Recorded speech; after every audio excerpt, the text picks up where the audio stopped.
Senhor Jesus. Ele afundou sobre os mares e afirmou sobre os rios. Quem subirá ao monte do Senhor? Quem estará no seu lugar santo?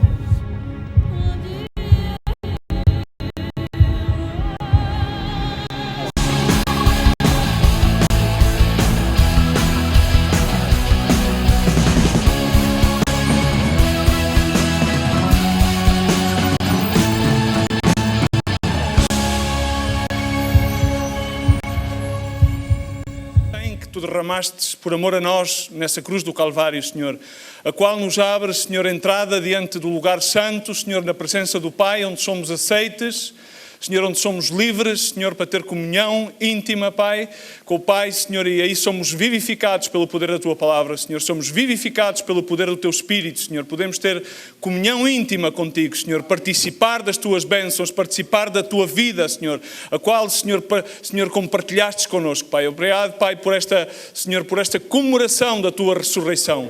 A nossa Páscoa é Cristo, Senhor, por isso, Senhor, te damos graças, Pai. Obrigado, Senhor, obrigado pela Tua Palavra, a qual nos vivifica, Senhor. Pai, abençoa cada pessoa que a possa ouvir, Senhor, através da rádio, da internet, Senhor. Abençoa esta congregação que é Tua. Tu és o Supremo Pastor, o Pastor dos Pastores. Obrigado por tudo, no nome de Jesus Cristo. Amém. Amém. Glória a Deus.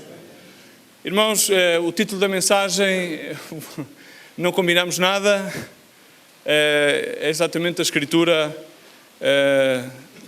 de Lucas, capítulo 24. Amém?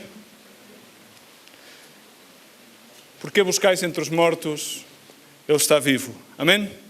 Mas antes de entrarmos na mensagem, eu queria simplesmente 5 minutos, realmente antes de entrarmos no núcleo da mensagem, para que pudéssemos falar algumas coisas acerca da Páscoa, ou qual é o verdadeiro significado da Páscoa. Simplesmente quero 5 minutos dedicá-lo um bocadinho à doutrina, porque provavelmente há muitas pessoas que não vão ao termo do miolo. Toda a gente se recorda da 10ª praga sobre o faraó, a praga dos primogênitos. Alguém já viu, nomeadamente, isto em filmes na televisão? Amém? Nomeadamente durante esta época da Páscoa, vê-se. E o que é que aconteceu? O que é que o Senhor deu ordem aos hebreus que fizessem, que matassem? Isto está escrito em Êxodo 12, para que vocês possam mais tarde ler, provavelmente hoje ou amanhã, e meditar um bocadinho sobre qual é o verdadeiro significado da Páscoa.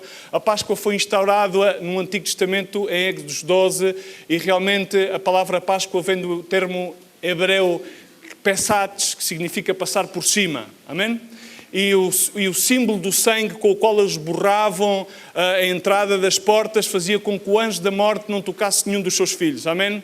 Estamos a entender isto? Mais tarde, a celebração da Páscoa não só significa isso, o símbolo da sangue significava proteção, a Páscoa significava realmente a libertação do povo hebraico da escravidão do Egito. O símbolo da Páscoa também significa a dispensação, ou a palavra Páscoa da graça. Amém? A Páscoa também, o cordeiro da Páscoa significa a expiação. Estamos, irmãos? Vários símbolos têm. Na realidade, tudo isto vem a materializar-se na crucifixão de Cristo. Em 5 minutos eu gostaria de vermos aqui algumas situações. A palavra de Deus diz em 2 Coríntios 5,19, Deus estava em Cristo reconciliando consigo o mundo. Isto é o significado da expiação. A palavra de Deus diz que sobre as suas feridas, as suas costas, Ele levou todos os nossos pecados. A palavra de Deus diz que Ele não tomou em consideração as nossas iniquidades. Amém? E tudo isto materializou-se na cruz do Calvário. E hoje é domingo de crucifixão. Amém? A celebração da Páscoa, quando nós celebramos a Páscoa, como entendemos a Páscoa de acordo à Bíblia, hoje em dia, ou seja, aquilo que podemos chamá-lo como o Pesach, a festa judia, a Páscoa, aponta-nos para uma missão que está escrita em 1 Coríntios 11, 26. Jesus Cristo veio a substituir a Páscoa do Antigo Testamento e veio a instaurar aquilo que hoje chamamos a Santa Ceia. Hoje vamos tomar o pão e o vinho. E ele diz, Paulo, escrevendo aos Coríntios na sua primeira carta, no capítulo 11, verso 26, diz o seguinte: porquanto todas as vezes que comerdes deste pão e beberdes deste cálice, estareis anunciando a morte do Senhor até que Ele venha. Isto é uma missão, é uma incumbência à igreja. É anunciar o fim do cativeiro, é anunciar o princípio da libertação, da expiação. Fomos chamados à liberdade. Isto significa que fomos chamados, não só isso, fomos chamados a ensinar, a bautizar-nos no nome do Pai, do Filho e do Espírito Santo, que tem a ver com a grande comissão. Amém? Estamos? E Jesus Cristo deu-nos uma promessa, que Ele estaria connosco até ao fim dos tempos. Por isso diz que Ele não está morto, Ele está vivo. A celebração da Páscoa aponta para uma mudança de comportamento. Quando Paulo escreve a Corinto era uma cidade globalizada, era uma cidade muito semelhante a qualquer tipo de cidade cosmopolita de hoje em dia, como provavelmente Lisboa, Paris, Londres, Nova Iorque, onde havia um confluir de opiniões políticas, filosofias, humanismos, etc. E também neste capítulo 11, provavelmente algumas destas escrituras hoje vão-se ler quando se for celebrar a Santa Ceia. No verso 28 ou 30 diz isto. E isto nós devemos meditar hoje no transcorrer de recebermos a palavra, que também dizia Paulo aos Coríntios, a palavra que está implantada em vós. Examine-se, pois. Sabes, quando eu leio esta escritura, vem-me sempre alguma coisa à mente, é que a maior parte das pessoas passam a vida a examinar os demais, mas examinam-se pouco a eles mesmos. E aqui diz a palavra de Deus, examine-se, pois, o homem a si mesmo. Chama-nos a fazer uma introspeção. E assim coma do pão e beba do cálice. Porque como come e bebe para a sua própria condenação, se não discernir, se não tiver entendimento sobre o corpo do Senhor. Por causa disto há entre vós muitos fracos e enfermos e muitos que dormem, que estão adormecidos, que estão dormentes. E a palavra dormem, adormecidos, dormentes, no contexto bíblico, significa que estão mortos. Estamos aqui? Ou estamos mortos? Porque diz que iam à procura de Jesus Cristo entre os mortos. Foram procurá-lo dentro de uma tumba. Lucas capítulo 24. Só para situarmos a escritura aí. Também em 1 de Coríntios, e vou só cotar as escrituras, não faz falta que venham lá, sigamos em Lucas 24, diz a palavra de Deus, porque isto é algo que causa o tomar a Santa Ceia, antes de tomar a Santa Ceia, antes de comer, porque diz que é aqui que o verbo foi feito carne, e cada vez que nós participamos de ler a palavra, de meditar na palavra, estamos a comer verdadeiramente o cordeiro imolado que tira o pecado do mundo. Amém? E a instauração da Santa Ceia significa a verdadeira Páscoa que nos foi deixada por Cristo, a celebração que Ele nos instituiu na sua vinda, quando Ele veio celebrar o novo pacto, a nova aliança da graça. Por meio da graça e da fé sois salvos, não mediante as vossas obras, senão pela obra daquele que foi à cruz do Calvário. Amém, irmãos? Estamos? Diz então em 1 Coríntios 5,7, expurgai o fermento velho, para que sejais uma nova massa, assim como sois sem fermento. Durante a Páscoa, somente se comia pães ázimos, ou asmos, sem levedura, sem inchação, com a ausência, por assim dizer, de nós mesmos. E quando nós vimos participar do corpo de Cristo, temos de ter algum tipo de ausência dos nossos conceitos, do nosso passado, dos nossos próprios sentimentos, para podermos abraçar a verdadeira verdade do Evangelho, aquela que nos liberta, a revelação de Cristo e este crucificado e ressuscitado ao terceiro dia, a nossa Páscoa, Cristo a nossa Páscoa. Amém? Não o bani, não o coelho, não a Páscoa que foi instaurada segundo o calendário pagão, que é aquele que continuamos hoje a celebrar, irmãos, mas a verdadeira Páscoa, Cristo, a nossa Páscoa. Nesta Escritura, expurgar o fermento velho, outra vez chama-nos a voltar à santidade, conforme temos vindo a falar, sede santos porque eu sou santo.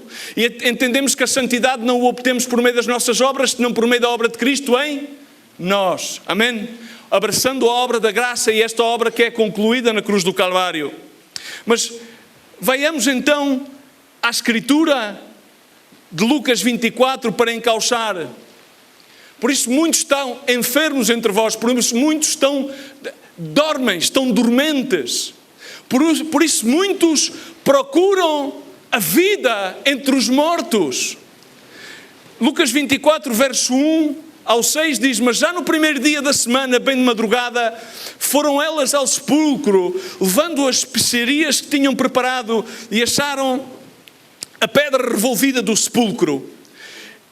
Entrando, porém, não acharam o corpo do Senhor Jesus, e estando elas perplexas a esse respeito, eis que lhe apareceram 2 varões em vestes resplandecentes, e ficando elas atemorizadas, baixando o rosto para o chão, eles lhes disseram: porquê buscais entre os mortos aquele que vive? Ele não está aqui, mas ressurgiu. Lembrai-vos como vos falou, estando ainda na Galileia. Amém? Irmãos, lembrai-vos como Jesus Cristo vos prometeu que vos sacaria das trevas à sua maravilhosa luz. Lembrai-vos como Ele disse que através de mim tereis vida e vida eterna. Amém? Lembrai-vos que Ele nos diz: se beberes desta água jamais tereis sede. Lembrai-vos todas as palavras que Ele falou, o verbo feito carne. Lembrai-vos todas as palavras que Ele tem-nos falado. Porquê seguis a buscar o vivo entre os mortos? Porque, irmãos, provavelmente participamos do seu corpo sem discernir o seu corpo. Provavelmente muitos estão entenebrecidos no seu entendimento. Provavelmente muitos chegam à sua mesa sem entender o significado do corpo de Cristo. Provavelmente muitos estão adormecidos, permitimos a ousadia da palavra, porque têm que entrar no contexto bíblico. Provavelmente muitos estão mortos, dentro dos mortos, à procura daqueles que vivem. Mas não podes encontrar aquele que vive no seio dos mortos. Ele não coabita com os mortos. Ele está vivo. E Ele vive com os que vivem. E Ele reina sobre os que vivem. Porque Ele veio a chamar os mortos à vida. Mas Ele habita com os que vivem. E hoje celebramos esta Páscoa. Mas esta Páscoa não se chama Páscoa. Esta Páscoa chama-se a ressurreição. Esta Páscoa chama-se a vida. E, irmãos, vamos entender realmente o significado da Páscoa, porque a Páscoa a qual se celebra hoje em dia realmente é derivada do Eostre, que é uma deusa anglo-saxónica que celebra uma festa que é a festa da primavera e tem uma ligação histórica com o Oriente, que é de onde o Sol nasce. E este festival do Eostre foi comemorado no equinócio vernal, aquilo que nós hoje conhecemos como primavera. Mas ok, irmãos, não há nenhum problema, porque sempre o cristianismo, desde o imperador Constantino, adaptou as festas pagãs aos seus costumes. E na Páscoa celebramos hoje a ressurreição de Cristo, da mesma maneira que no Natal celebrou o nascimento de Jesus, e não é assim de acordo aos calendários. Mas nós não temos nenhum problema com isso, porque vamos a Colossenses 2, 16 e 17 para entender que nós não precisamos de nos sujeitar a nenhum tipo de legalismos.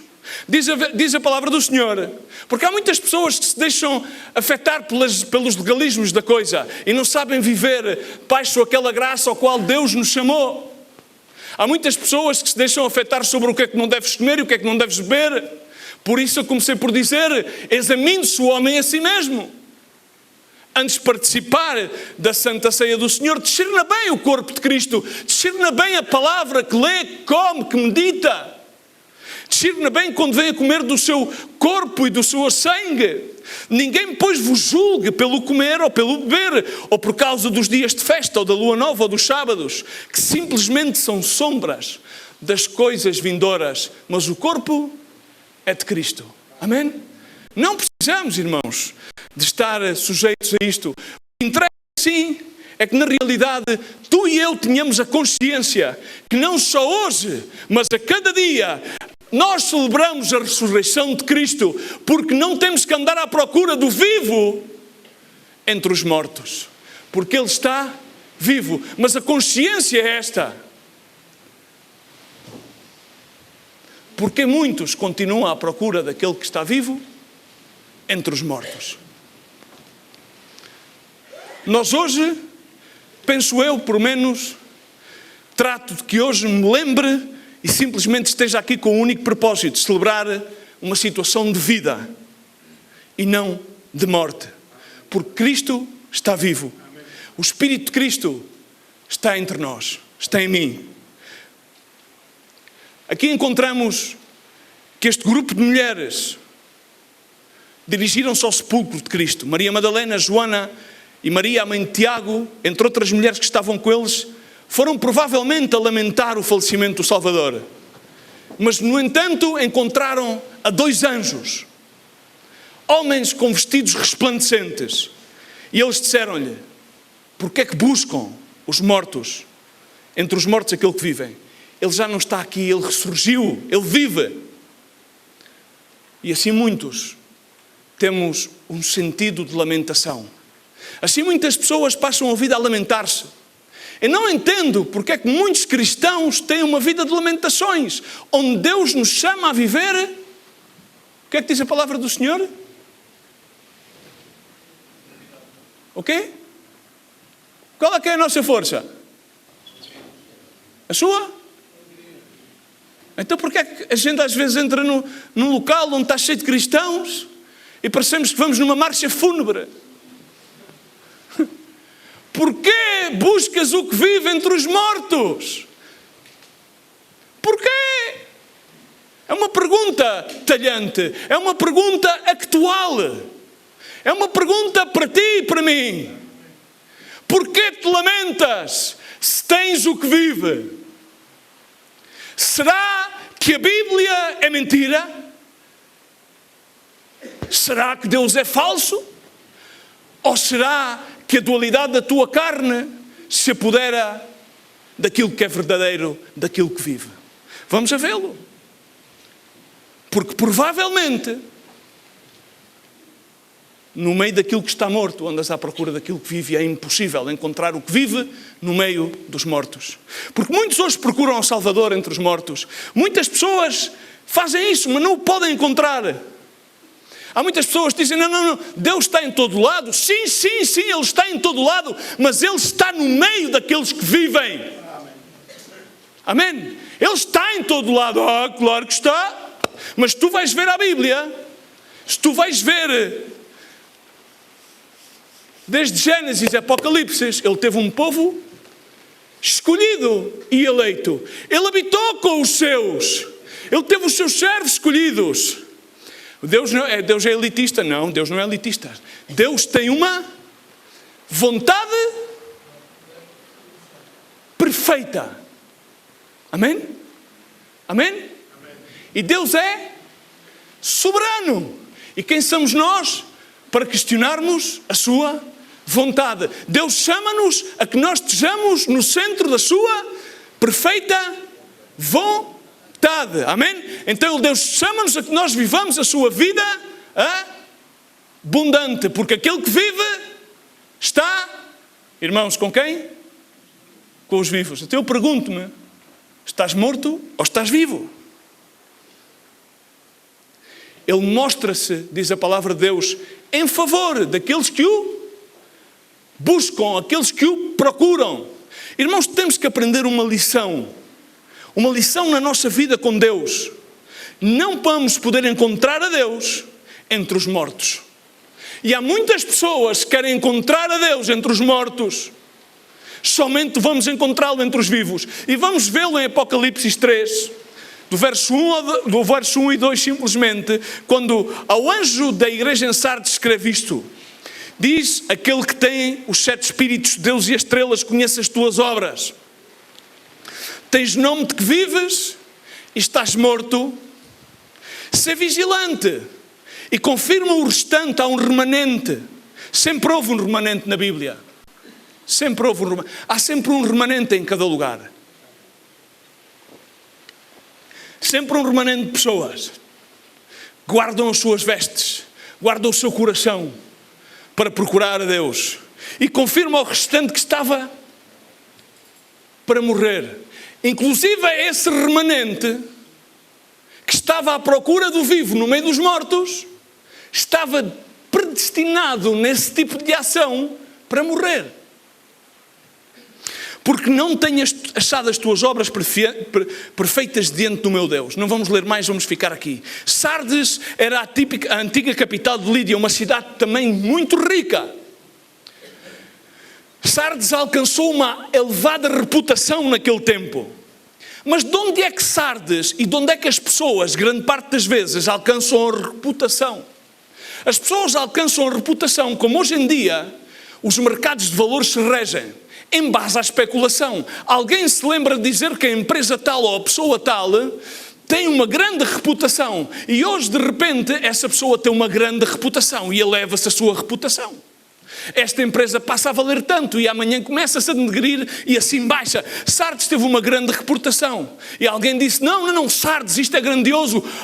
Este movimento é grandioso. Uau, isto está ao rubro. Uau, que vivo. Vamos fazer uma reportagem, vamos pôr no Facebook, uau, isto é tremendo. Uau, dizemos, o Salvador está aqui. Mas quem diz? Quem diz? Pergunto, quem diz? Somente porque o homem diz que tem reputação, que está vivo, não quer dizer que Deus veja da mesma maneira que o homem. Não quer dizer que Deus diga da mesma maneira. Ok? Mas como é que nós vamos saber essa diferença? Tu sabes estabelecer a diferença? Sabes estabelecer a diferença? Pergunto.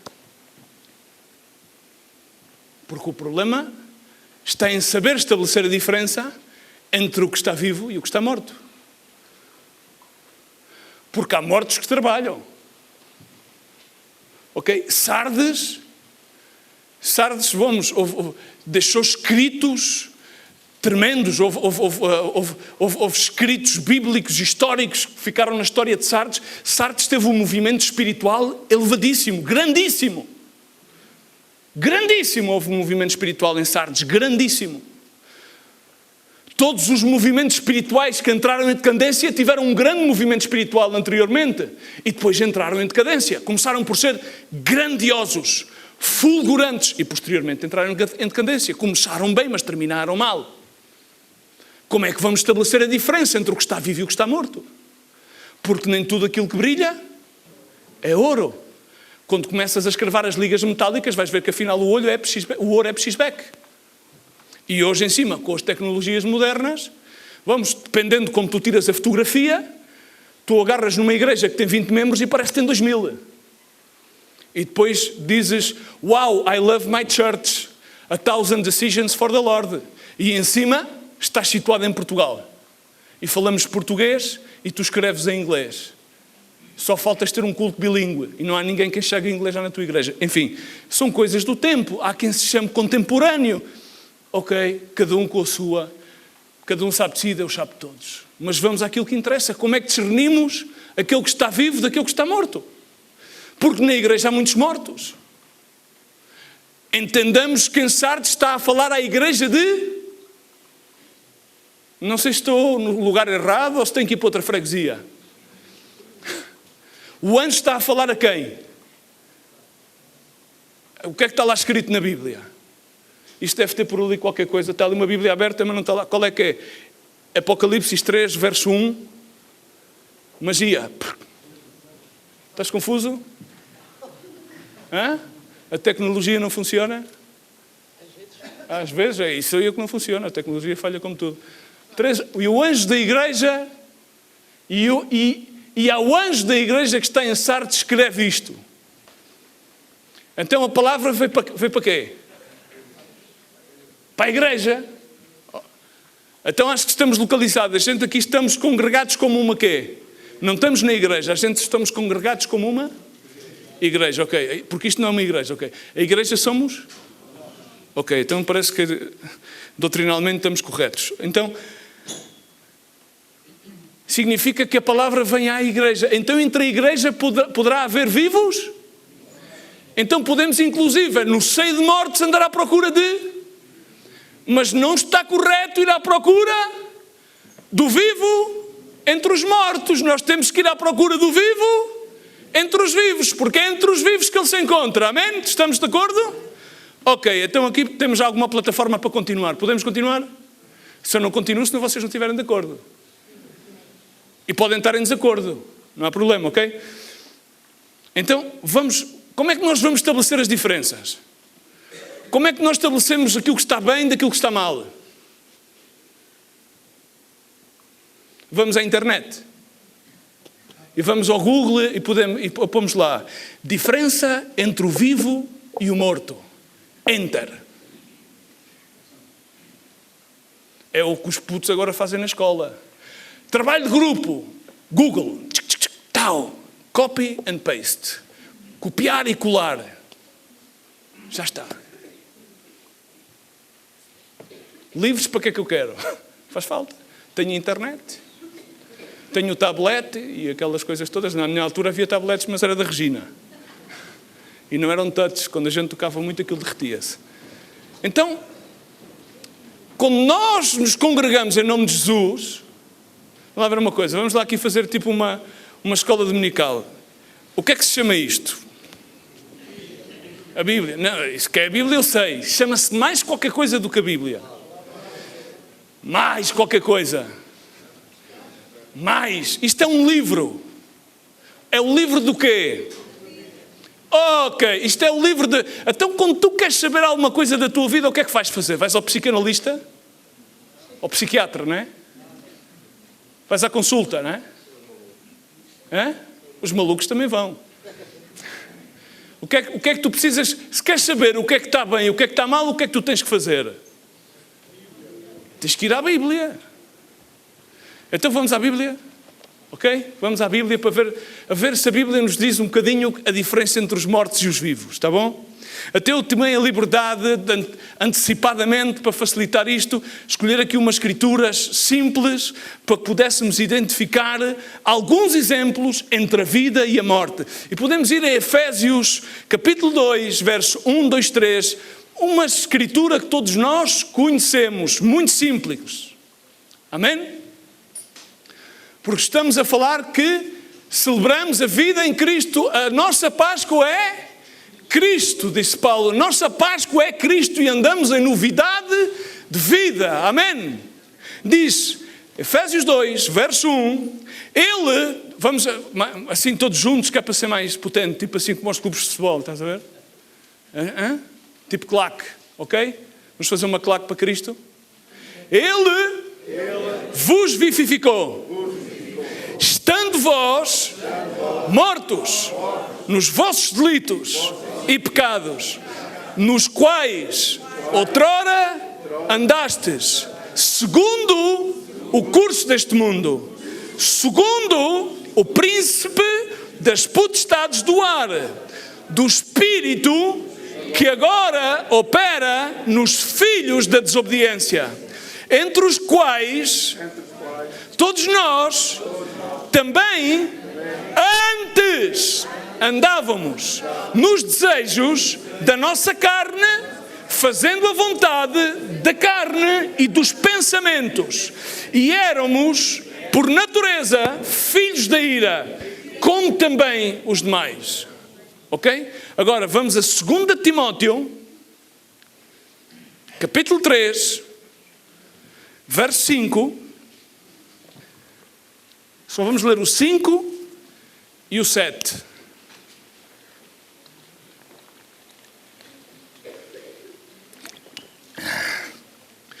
Fazemos outra vez em claque, ok?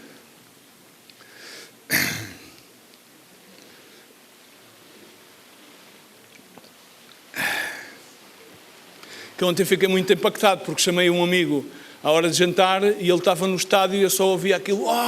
E eu disse, se a igreja fosse assim, se Jesus tivesse adeptos como os clubes de futebol têm, isto era impactante. Fiquei motivado com esse tipo de situação, não é? Digo, então vamos lá ver se o pessoal consegue. 2 Timóteo, capítulo 3, verso 5. Estamos no verso 5? Ok? E 7. Tendo aparência de piedade, mas negando-lhe o poder, afasta-te também desses. Agora passamos para o verso 7, não vamos ler o 6. Sempre aprendendo, mas nunca chegando, podendo chegar ao pleno conhecimento da verdade. Já vos ia induzindo a erro, já ficamos por aqui, ok? Então como é que nós vemos que estamos entre os mortos? Estava aqui escrito, ok? Quem é que tem uma canetazinha e um papelinho? Quem é que tem uma canetazinha? Oh, porreira. Então, vocês apontaram em Efésios 2, 1, 2 e 3 e 2 Timóteo 3, 5 e 7. Então, vão apontar umas notas e depois vão confirmar que aquilo que eu digo está lá escrito nos versos, ok? Está bom? Que é para a gente vermos que isto é tudo bíblico. Então, os mortos, diz a palavra de Deus, andam segundo o curso deste mundo. Sempre de acordo ao mundo. Andam, por assim dizer, na força da maré. Vivem também, conforme está escrito em Efésios capítulo 2, vivem de contínuo delito e pecado. Vivem para satisfazer única e exclusivamente os desejos da sua carne e dos seus pensamentos. Os mortos continuamente justificam as suas ações. Estamos? Está cá tudo escrito.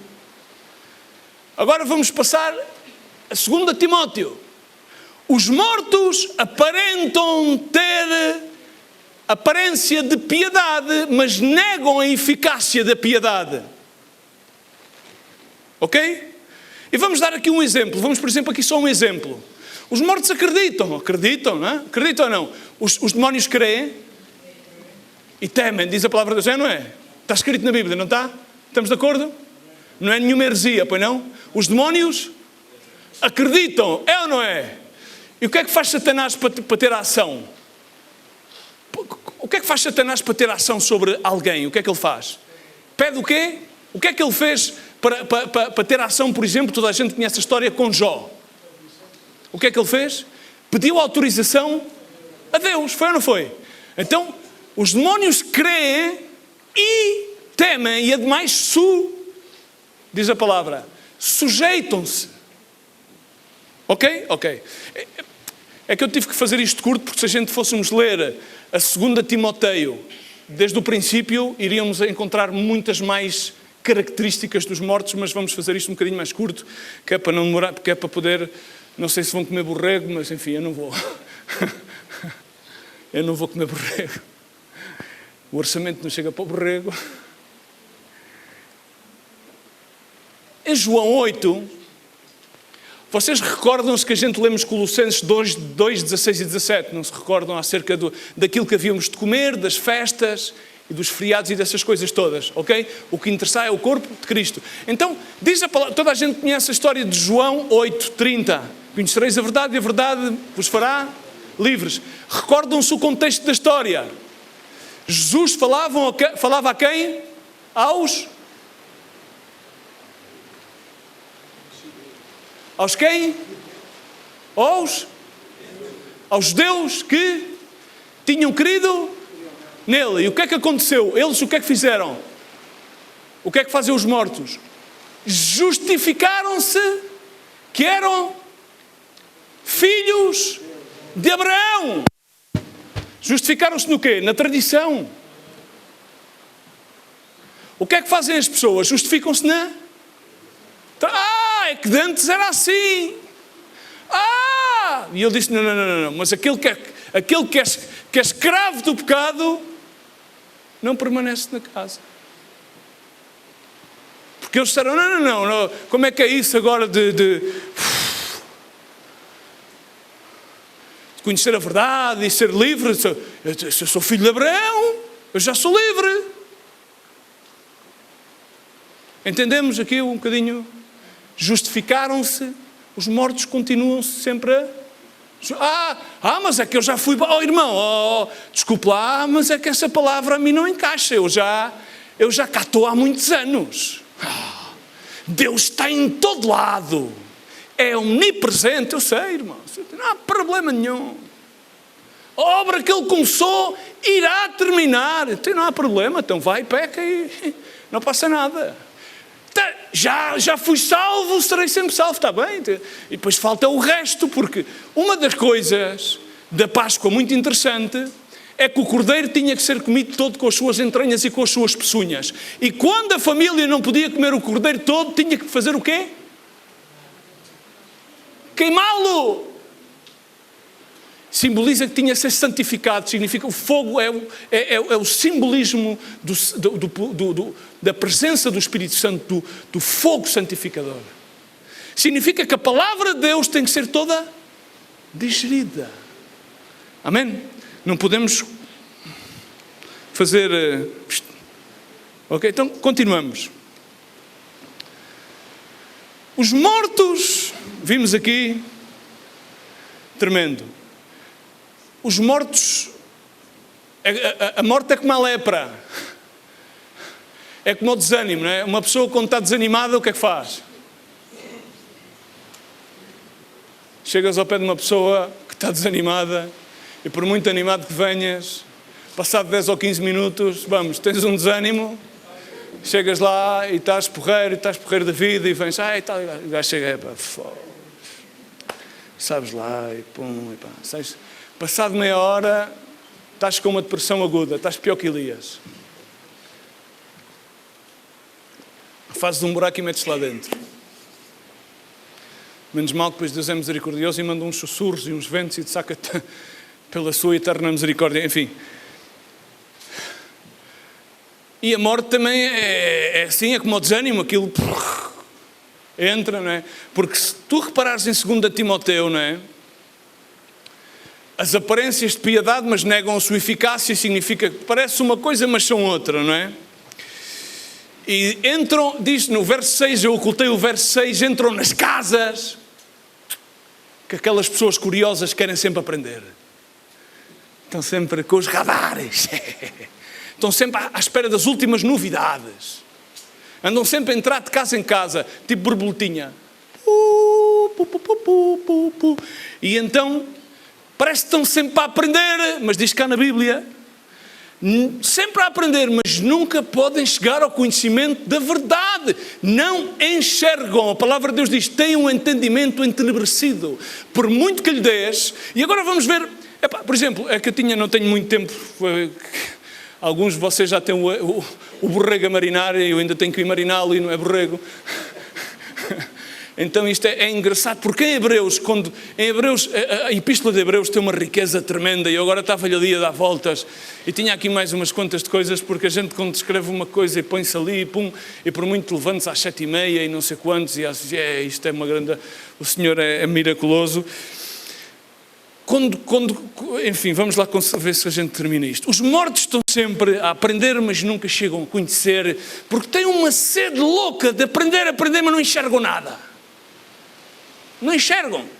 Então diz, em Hebreus 5, em 6, a gente vai falar do capítulo 6, no verso 1 só, que é para não... Porque fala acerca dos rudimentos, dos bautismos, porque é uma epístola derivada principalmente aos judeus, às suas tradições e aos diferentes bautismos, depois forem instaurados, etc. O bautismo das águas, depois alguns agarravam-se às tradições de João, etc. Não? Hebreus 5:11, mas isto é muito doutrinal e a gente não temos tempo para tratar disso todo esta manhã. Então vamos entrar em Hebreus 5:11. Quando está a falar do sacerdócio de Jesus Cristo, diz o autor da epístola, que muitos metem a gafe de dizer que é Paulo, não está provado se é Paulo ou se é Apolo, enfim, então temos que sempre dizer, o correto é o autor da epístola de Hebreus, ok? Porque há muitas vertentes de teólogos que uns apostam em Apolo e outros apostam em Paulo, ok? Então é o autor da epístola de Hebreus. Diz no verso 11, sobre isto... Está a falar do sacerdócio de Jesus Cristo, o sacerdócio de Melquisedeque, ok? Anteriormente, temos muito que dizer, mas de difícil interpretação. Porquanto vos tornastes tardios para ouvir, porque devendo já ser mestres em razão de tempo, ainda necessitais que se vos torne a ensinar os princípios elementares dos oráculos de Deus, e vos haveis feito tais que precisais de leite e não de alimento sólido. Os mortos, como estão cheios de morte, porque se fazem tardes para ouvir teu entendimento entenebrecido, por muito que se queiram empapar das doutrinas e mais doutrinas e mais doutrinas, nunca chegam a ter clarificação na sua mente. Entendemos isto, irmãos? É outra verdade detalhante de identificar a morte.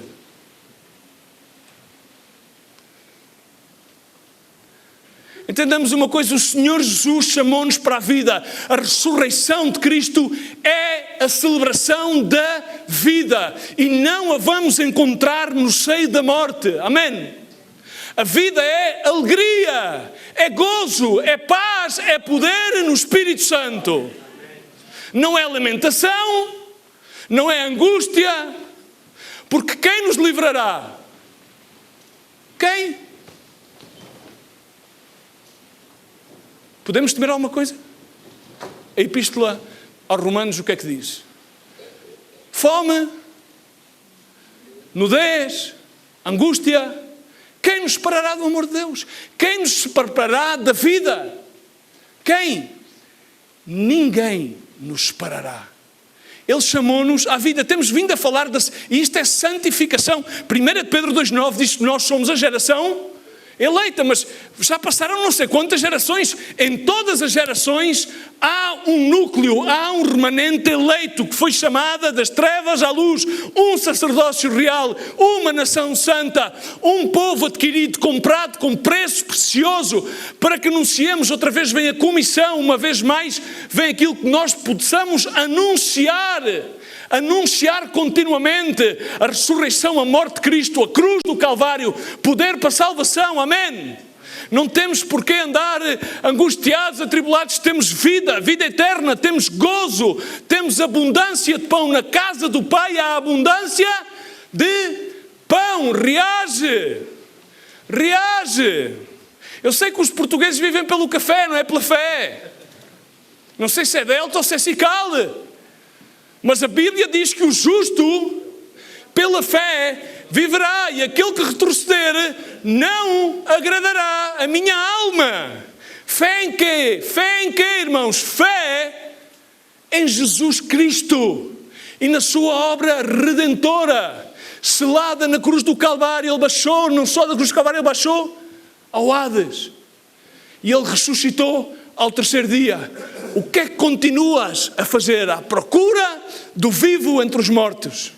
Esta eleição, este chamado que Deus nos faz, a chamarmos uma geração eleita, um sacerdócio real, uma nação santa, um povo adquirido, para que anunciemos as maravilhas daquilo que nos chamou das trevas à luz, somente é possível através daquilo que hoje estamos aqui para comemorar, a ressurreição de Cristo.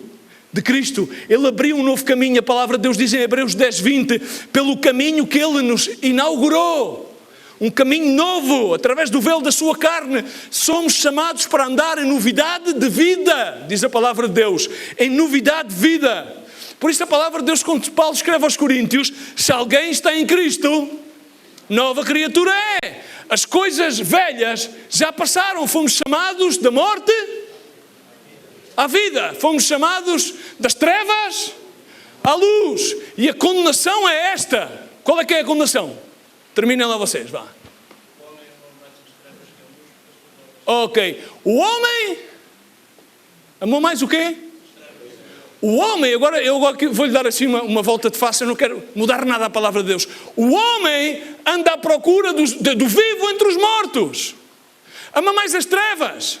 O homem não vai aos vivos, à procura do vivo, porque o vivo está entre os vivos. O homem ama mais as trevas do que a luz. Essa é a condenação. A condenação é que muitos aceitam sim que há um que vive, sim que há um Deus, sim que há um Jesus, ok? Mas uns dizem, não, eu justifico-me que eu pertenço a esta, eu sim, eu sei que eu sou de Abraão, ok, eu justifico-me ali. Eu digo, sim, mas ok, eu prefiro andar à procura do vivo aqui no meio dos mortos. Eu admito que há um vivo, mas eu permaneço no meio dos mortos, porque eu amo mais as obras das trevas do que a luz, e permanecem em condenação, mas aquele que vive está no meio dos vivos, amém? E está em todo lado para que nós possamos alcançá-lo. Sim, é omnipresente, mas Ele permanece com os vivos, Ele permanece com aqueles que o procuram, Ele está em favor daqueles que clamam por Ele, amém? Ele inaugurou um novo caminho para que nós já não andemos pelas nossas forças, para que nós já não andemos nas nossas obras. Grande parte das pessoas querem estar na igreja e andar nas suas obras. A pior justificação que existe no seio da igreja são as obras infrutuosas da religião. E já o profeta Isaías dizia que as nossas obras são como trapos de imundícia aos olhos do Senhor. Porque a sua obra... Qual é a sua obra? Qual é a sua obra? O que é que estamos aqui a fazer hoje? Pensem 2 vezes hoje quando vierem a comer do pão e do corpo. Qual é a sua obra? Discernam o corpo de Cristo. A sua obra é o quê? A sua obra é perfeita, a redenção, a ressurreição de Cristo, a expiação dos nossos pecados. Quando Ele disse consumado está, significa está selado, está feito. Amém? A sua obra. Vamos a Romanos, capítulo 6. Que diremos, pois, do verso 1 ao 5? Que diremos, pois? Permaneceremos no pecado, permaneceremos na morte, para que abunde sobre nós a graça? De modo nenhum. Nós que já morremos para o pecado, esta tem que ser o nosso convencimento. Como viveremos ainda nele? Ou porventura ignorais que todos, quando fomos bautizados em Cristo Jesus, fomos bautizados na sua morte? É uma pergunta. Ignoras isto? Quantos é que já se bautizaram nas águas? Aqui, levantem sua mão ao céu. Quantos é que já se bautizaram no Espírito? Suas mãos. Ignoramos por acaso que fomos bautizados na sua morte? Verso 4 diz: fomos, pois, sepultados com Ele pelo batismo da morte, para como Cristo foi ressuscitado dentre os mortos pela glória do Pai, assim andemos nós também, diz comigo, assim andemos nós também, em novidade de vida. Em novidade, diz comigo, em novidade. Agora pergunta-te a ti mesmo se andas em novidade de vida. Pergunta-te a ti mesmo. Verso 5. Porque se temos sido unidos a Ele na semelhança da sua morte, certamente também o seremos na semelhança da sua ressurreição. Para que é que existe o domingo da sua ressurreição? Para que é que se celebra o domingo da sua ressurreição?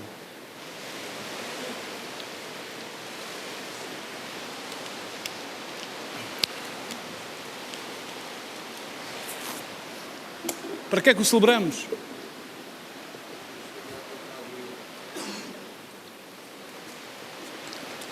Do modo geral, sim.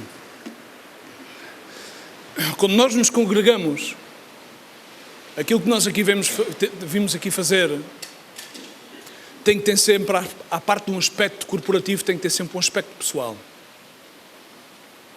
Para que é que existe o domingo da corporação? Porque se temos sido unidos a Ele na semelhança da sua morte, certamente também o seremos na semelhança da sua ressurreição. Fomos bautizados na sua morte. O domingo da ressurreição existe para que nós possamos experimentar, nós pessoalmente, uma ressurreição pessoal pelo poder do Espírito Santo de Deus, na sua glória, de Deus Pai, Filho e Espírito Santo. Se nós continuamos a andar enternecidos no nosso entendimento, se continuamos a caminhar nos nossos delitos e pecados, continuamos a andar simplesmente em pensamentos vãos, em conversas vãos, satisfazendo simplesmente os desejos da nossa carne, simplesmente a seguir a corrente deste mundo, a justificar as nossas atitudes, negando o poder do Espírito Santo de Deus, examinemos a nós mesmos. Porque então necessitamos definitivamente uma ressurreição pessoal. Necessitamos uma ressurreição pessoal. E tu não vais encontrar o vivo no meio dos mortos. É impossível. Porque quando os mortos ressuscitam, eles abandonam o cemitério. Irmãos, eu não quero estar no meio de mortos. Eu quero estar no meio de vivos. Eu quero estar no meio de pessoas que andam em novidade. Eu não quero estar no meio de pessoas que andam em antiguidade. Porque Cristo é uma contínua novidade. Porque Deus continua a criar. Deus não parou no tempo. Deus não vive das suas memórias. Deus continua no poder da sua dispensação. O Pentecostes não aconteceu uma vez. Estamos? A sua ressurreição é tão real hoje como foi há muitos anos atrás. A sua omnipotência, a sua omnipresença, a sua omnisciência é tão patente que somente temos que voltar aos primórdios da essência das doutrinas básicas, que começa pelo arrependimento. Volta sempre ao mesmo, é o arrependimento. Porque havia um remanente em Sardes. E esse remanente em Sardes,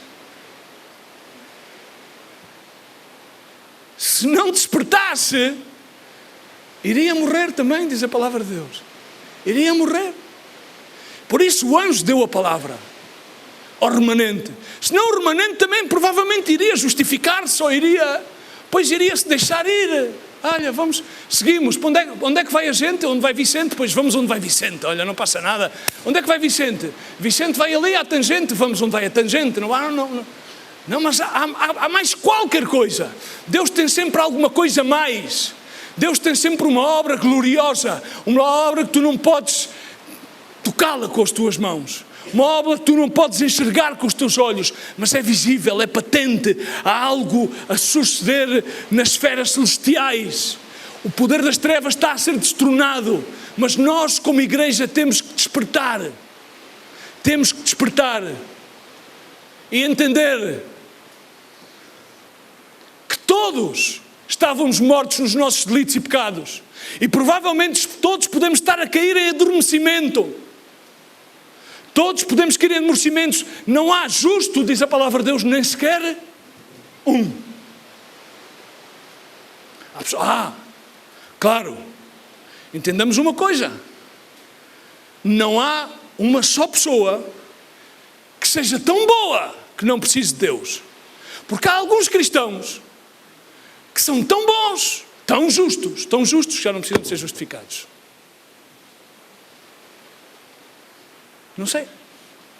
Embora, irmãos, tendencialmente todos nós temos um conceito equivocado de nós. Então recordemos sempre das palavras de Paulo, que dizia: digo a cada um dentro de vós que não tenha um mais alto conceito de si mesmo, daquilo que convém, mas pense de si sobriamente, com sobriedade. E vamos a Hebreus 6, verso 1, quando o autor da epístola fala sobre o fundamento do arrependimento das obras mortas. Diz comigo: obras mortas. Agora olha para ti e diz: quantas tenho feito? Penso eu, alguns daqueles que já estiveram presos sabem o que é contar os dias, escrever na parede aqueles tracinhos.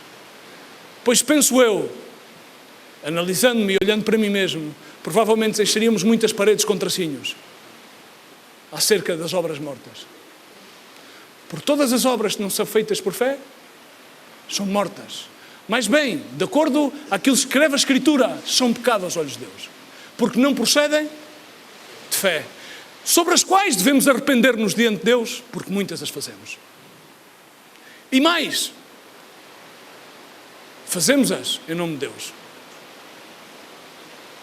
Mais requer que tenhamos a consciência de arrepender-nos diante de Deus. E no verso 1, gostaria de poder avançar mais neste capítulo 6, mas não vou poder, só simplesmente vou falar este verso. Pelo que, deixando os rudimentos da doutrina de Cristo, prossigamos até à perfeição. Entendamos que isto está a falar acerca das doutrinas do bautismo, de João e etc. Prossigamos até à perfeição, não lançando de novo o fundamento do arrependimento das obras mortas de fé em Deus. Realmente o que a Escritura, aqui o que o autor da epístola está a falar é acerca do arrependimento das obras mortas. Devemos arrepender-nos das obras mortas. E voltarmos totalmente ao poder que há na ressurreição de Cristo. Vida. A vida é novidade que temos em Cristo Jesus. Efésios 5:25, para que entendamos, Cristo amou a igreja. Está a falar aqui sobre o marido e a mulher e as obrigações e os deveres. Paulo, a igreja de Éfeso. Cristo amou a igreja e a si mesmo Ele se entregou por ela, a fim de a santificar, tendo-a purificado com a lavagem da água pela palavra. Temos a palavra que nos purifica, que nos santifica, para apresentá-la a si mesmo como igreja gloriosa, sem mácula, nem ruga, nem qualquer coisa semelhante, mas santa e irrepreensível. Nenhuma obra nos santifica, nenhuma obra nos purifica, senão aquela que fez Jesus Cristo. Amém? Sim, por muitos que se queiram justificar pelas suas próprias obras, é impossível. Somente Cristo. Sim, por muitos que queiram tratar de aprender, provavelmente não chegarão jamais ao entendimento da verdade. Dirás, continuarás à procura do vivo entre os mortos. Mas aqueles homens disseram, por que buscais o que vive entre os mortos? Ele não está aqui. Ele está vivo. Está vivo em ti? Jesus vive em ti? Ou continuas à procura do que vive entre os mortos? Examinas-te a ti mesmo antes de vires participar da Santa Ceia? Examina-te a ti mesmo. Em Mateus 8 e em Lucas 9, vou só cotar estes versos, acerca do discipulado, acerca de seguir a Cristo. Muitos poderão dizer, não, mas é que se eu sigo a Cristo, e o que é que vai ser daqueles, da minha família? O pai, a minha mãe, meus irmãos. Porque muitos estão mortos. Muitos estão mortos. Há muitos que têm familiares mortos. Okay? Vejamos aquilo que disse Jesus a um dos seus discípulos. Quando ele disse, bom, deixa-me ir tratar da minha vida, deixa-me ir sepultar o meu pai. E ele disse-lhe, tanto está escrito em Mateus 8:22, como em Lucas 9, 59, 60 ao 61. Jesus replicou-lhe, deixa os mortos sepultar os seus próprios mortos. Tu, porém, vai e anuncia o reino de Deus. Jesus, porém, respondeu, ninguém que lança a mão do arado e olha para trás é apto para o reino de Deus. Tão claro como isto. Não há dois evangelhos. Não há dois evangelhos. Só há um evangelho. Ou estás comigo, ou estás contra mim. Aquele que comigo não recolhe, desparrama. Eu não sei onde é que as pessoas vão buscar dois evangelhos. Só uma obra. Ou permaneces no cemitério, ou sais do cemitério. Agora o que vive, aquele que vive, não está no cemitério. Aquele que vive não permanece entre os mortos. E se Jesus nos chama, quantos acreditam que Deus nos chama? Deus chama-nos? Do quê? Das trevas à luz. Chama-nos da morte à vida. Chama-nos do lamento à alegria. Amém? Chama-nos das piores situações a uma situação muito melhor.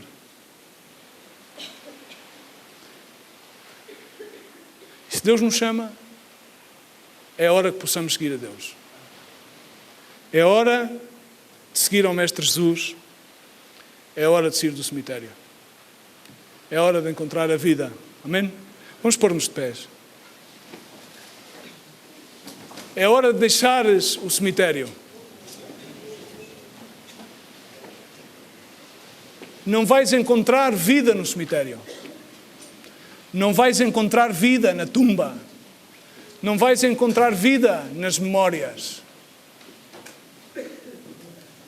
Não vais encontrar vida nas angústias, nas alegrias passadas. Somente vais encontrar vida em Jesus. Amém? Não vais encontrar vida nas obras mortas. Somente vais encontrar vida em Jesus Cristo. Ele não está morto, Ele está vivo. Ele só pode vivificar-se em ti e em mim. Amém? Vamos fechar os nossos olhos. Pedir ao grupo de louvor que suba aqui, por favor. Fecha os teus olhos por um só momento e medita aí uns breves momentos.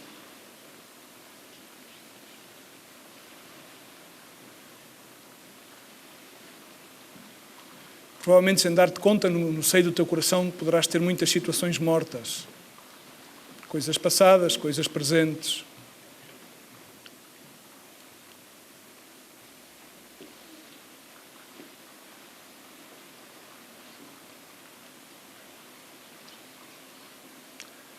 Quando recebes a palavra, estás a comer do Cordeiro de Deus. Tens que discernir bem o Cordeiro de Deus.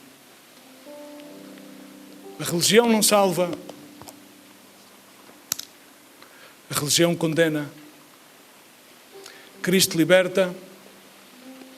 Cristo é amor, Cristo é salvação. Cristo foi à cruz do Calvário para santificar-nos, para limpar-nos. Ele foi para expiar todos os nossos pecados. Ele foi à cruz do Calvário para trazer-nos da morte à vida. Ele é a nossa Páscoa. Ele é o motivo pelo qual hoje podemos alegrar-nos. Alegrar-nos no nome de Jesus. Podemos ter alegria. Amém? Podemos ter alegria em Jesus Cristo. Hoje podemos cantar com gozo e com alegria, porque Ele salvou-nos. Ele é a nossa Páscoa. Amém? Pai, no nome de Jesus Cristo, Senhor, queremos agradecer-te, Senhor. Podemos andar em novidade de vida, Senhor. Senhor, sabemos, Senhor, que Tu estás vivo, Senhor. Tu és a nossa Páscoa, Pai. No nome de Jesus Cristo, Senhor, eu peço-te por cada pessoa que está presente nesta sala, Pai. Pai, no nome de Jesus Cristo, eu peço-te que visites a cada pessoa, Pai. Senhor, Tu vais ao encontro da sua necessidade, Senhor. Pai, Senhor, que vivifiques cada situação que está morta, Pai, no nome de Jesus Cristo, Senhor. A Tua palavra tem poder, a Tua palavra é aquela que nos santifica, é aquela que nos limpa, é aquela que nos vivifica, Pai, no nome de Jesus Cristo. Não há razão alguma para que estejamos tristes, Senhor. Sim, para que nos alegremos em Ti. Tu és a única razão, Pai, pelo qual, Senhor, hoje estamos aqui congregados, Senhor. Senhor, hoje é o dia no qual celebramos a Tua ressurreição, Senhor. E é na Tua ressurreição que nós hoje podemos experimentar a nossa ressurreição, Senhor. Fomos chamados à vida em Ti, Senhor. E há enorme alegria em Ti, no Teu nome, para a glória e honra de Jesus Cristo, Senhor. Senhor, abençoado sejas Tu, o Cordeiro de Deus, que tirou o pecado do mundo. Pai, abençoa cada vida aqui presente nesta sala, no nome de Jesus, amém e amém. Glória a Deus, no nome de Jesus Cristo, Senhor. Bem-aventurado seja o teu nome. Dá um forte aplauso ao Senhor. Vamos alegrar-nos no Senhor, alegrar-nos. Alegrar-nos.